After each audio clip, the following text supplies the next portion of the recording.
رمضان يا رمضان يا رمضان شهر الكتاب تلاوة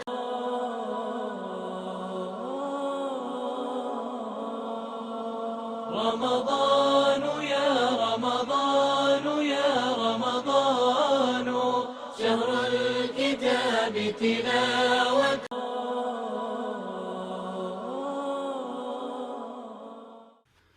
الحمدللہ والصلاۃ والسلام علی رسول اللہ اما بعد۔ ایک بھائی سوال کرتے ہیں کہ آنکھوں میں قطرے ڈالنا، کانوں میں قطرے ڈالنا اور ایسے ہی ناک میں قطرے ڈالنا، ان تینوں کا کیا حکم ہے جب کہ انسان نے روزہ رکھا ہوا ہو؟ جہاں تک تعلق ہے آنکھوں میں قطرے ڈالنے کا، تو راجح موقف یہی ہے کہ آنکھوں میں قطرے ڈالنا جائز ہیں، اور یہ معاملہ جائز ہے، اس میں کوئی حرج نہیں ہے، کیونکہ روزے کی حالت میں آنکھوں میں قطرے ڈالنے سے شریعت نے نہیں روکا، نہ قرآن میں کوئی ایسا حکم آیا، نہ نبی علیہ الصلوۃ والسلام کی حدیث میں کوئی ایسا حکم آیا۔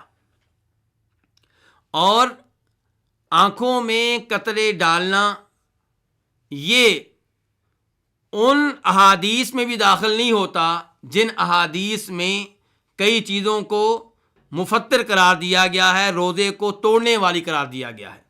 مثال کے طور پہ قرآن سے پتہ چلتا ہے وَكُلُوا وَاشْرَبُوا حَتَّى يَتَبَيَّنَ لَكُمُ الْخَيْطُ الْأَبْيَضُ مِنَ الْخَيْطِ الْأَسْوَدِ مِنَ الْفَجْرِ، طلوع فجر تک کھاتے پیتے رہو۔ کب تک کھاتے پیتے رہو؟ طلوع فجر تک۔ اس کا مطلب ہے طلوع فجر کے بعد کھانے پینے کی اجازت نہیں ہے، اور اس کا دوسرا مطلب یہ نکلا کہ طلوع فجر کے بعد کھائیں گے یا کچھ پئیں گے تو آپ کا روزہ ٹوٹ جائے گا۔ تو کھانے پینے سے روزہ ٹوٹ جاتا ہے، قرآن کی ایسے بھی پتہ چلتا ہے، اور کئی احادیث سے بھی ہمیں اس چیز کا علم ہوتا ہے۔ لیکن آنکھوں میں قطرے ڈالنا نہ یہ کھانا ہے اور نہ یہ کچھ پینا ہے، اور نہ ہی آنکھوں میں کوئی ایسا راستہ ہے جو جاتا ہو حلق کی طرف یا معدے کی طرف یا پیٹ کی طرف، تو اس لیے آنکھوں میں قطرے ڈالنے میں کوئی حرج نہیں ہے۔ اور یہی موقف ہے امام ابن تیمیہ رحمہ اللہ کا، اور سعودی عرب کے بہت بڑے عالم دین مفتی اعظم شیخ ابن باز رحمہ اللہ کا، اور ایسے ہی شیخ ابن عثیمین رحمہ اللہ کا، ان تینوں کا اور دیگر کئی علماء کرام کا یہی موقف ہے، اور یہی درست موقف ہے۔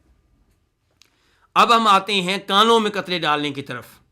تو کانوں کا معاملہ بھی بالکل آنکھوں کی طرح ہے کہ کانوں میں قطرے ڈالنے سے، کانوں میں پانی ڈالنے سے نہ قرآن میں روکا گیا، نہ نبی علیہ الصلوۃ والسلام کی حدیث میں روکا گیا، اور نہ ہی کانوں میں قطرے ڈالیں یا پانی ڈالیں تو وہ قطرے اور وہ پانی پہنچتے ہیں حلق کی طرف، اور نہ ہی معدے یا پیٹ کی طرف، اور نہ ہی کانوں میں قطرے ڈالنا یہ کھانے پینے، اس کے اوپر کھانے پینے کا اطلاق ہوتا ہے۔ اس لیے یہاں پہ بھی راجح موقف یہی ہے، درست موقف یہی ہے کہ کانوں میں قطرے ڈالیں تو اس سے روزہ نہیں ٹوٹتا، اور یہی موقف ہے اس مسئلے میں بھی شیخ ابن باز رحمہ اللہ کا، شیخ ابن عثیمین کا، اور ان سے پہلے شیخ الاسلام ابن تیمیہ رحمہ اللہ کا۔ اب رہ گیا معاملہ ناک کا۔ تو ناک کا معاملہ مختلف ہے آنکھ کے مقابلے میں اور کان کے مقابلے میں۔ کیوں؟ کیونکہ نبی علیہ الصلوۃ والسلام فرماتے ہیں اس حدیث میں جسے امام ترمذی، امام ابو داؤد اور دیگر کئی ائمہ حدیث روایت کرتے ہیں، لقیط بن صبرہ کہتے ہیں کہ نبی علیہ الصلوۃ والسلام نے مجھ سے کہا وَبَالِغْ فِي الْإِسْتِنْشَاقِ إِلَّا أَن تَكُونَ صَائِمًا، کہ جب تم وضو کرنے لگو تو ناک میں پانی چڑھاتے ہوئے مبالغہ کرو، اچھی طرح چڑھاؤ۔ ہاں، اگر آپ روزے کی حالت میں ہوں تو پھر ناک میں پانی چڑھانے میں مبالغہ نہیں کرنا۔ تو اس سے پتہ چلا کہ اگر آپ ناک میں پانی چڑھاتے ہوئے مبالغہ کریں گے اور وہ پانی حلق میں اتر گیا اور آپ نے ایسا جان بوجھ کر کیا تو پھر کیا ہوگا؟ روزہ ٹوٹ جائے گا۔ اور اس کا ایک سبب یہ بھی ہے حدیث کے علاوہ جو بات سمجھ میں آتی ہے وہ یہ کہ ناک سے راستہ جاتا ہے کس کی طرف؟ حلق کی طرف. تو اس لیے ناک میں قطرے ڈالے جائیں اور ان قطروں کے حلق میں پہنچنے کا خطرہ ہو تو پھر ایسے قطرے ڈالنے سے گریز کریں اور ان سے بچیں. اور اگر ناک میں کوئی ایسی چیز ڈالی جا رہی ہے جس کے بارے میں آپ کو علم ہے کہ حلق تک نہیں پہنچے گی تو اس میں انشاءاللہ پھر کوئی حرج نہیں ہے. تو ایسے ہی ناک میں جو سپرے وغیرہ کرتے ہیں کئی بیماریوں کی وجہ سے، اگر وہ حلق میں نہیں اترتا تو پھر اس میں کوئی حرج نہیں ہے، اور اگر وہ حلق میں اترتا ہے تو پھر اس حدیث کے پیش نظر اگر وہ جان بوجھ کے کوئی ایسا کام کرتا ہے تو خطرہ یہی ہے کہ اس کا روزہ ٹوٹ جائے گا. اس لیے احتیاط اسی میں ہے.